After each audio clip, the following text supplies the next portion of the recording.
While your skill has turned dry deserts into fertile farmland, Iran's leaders have managed to turn green farmland into dry deserts as their corrupt water mafia, it's called it the water mafia, causes droughts and empty riverbeds. They get rich, but they don't let the people have any of it.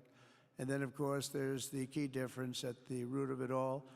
While the Arab states have focused on becoming pillars of regional stability and world commerce, Iran's leaders have focused on stealing their people's wealth to fund terror and bloodshed abroad.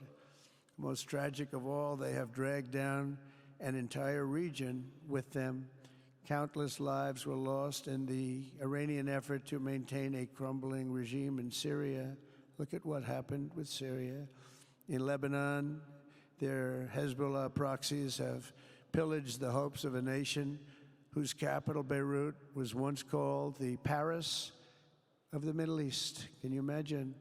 All of this misery and so much more was entirely avoidable, absolutely avoidable. And Mohammed knew that. He knew that. Smart people knew that. If only the Iranian regime had focused on building their nation up instead of tearing the region down. Yet I'm here today not merely to condemn the past chaos of Iran's leaders, but to offer them a new path and a much better path toward a far better and more hopeful future. As I've shown repeatedly, I am willing to end past conflicts and forge new partnerships for a better and more stable world, even if our differences may be very profound, which obviously they are in the case of Iran. I have never believed in having permanent enemies. I am different than a lot of people think. I don't like permanent enemies, but sometimes you need enemies to do the job, and you have to do it right. Enemies get you motivated. In fact, some of the closest friends of the United States of America are nations we fought wars against in generations past, and now they're our friends and our allies. I want to make a deal with Iran.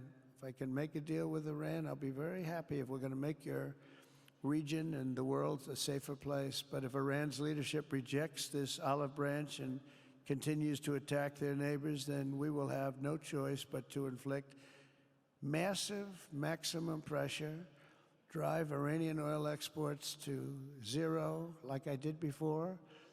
If you know that, they were a virtually bankrupt country because of what I did. They had no money for terror. They had no money for Hamas or Hezbollah, and take all action required to stop the regime from ever having a nuclear weapon. Iran will never have a nuclear weapon.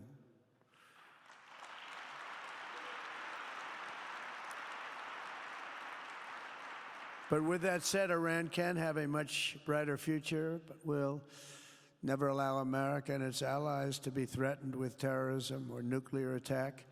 The choice is theirs to make. We really want them to be a successful country. We want them to be a wonderful, safe, great country, but they cannot have a nuclear weapon. This is an offer that will not last forever. The time is right now for them to choose. Right now, we don't have a lot of time to wait. Things are happening at a very fast pace. They're happening right here. They're happening at a very fast pace. So they have to make their move right now, one way or the other. Make your move. As I said in my inaugural address, my greatest hope is to be a peacemaker and to be a unifier. I don't like war.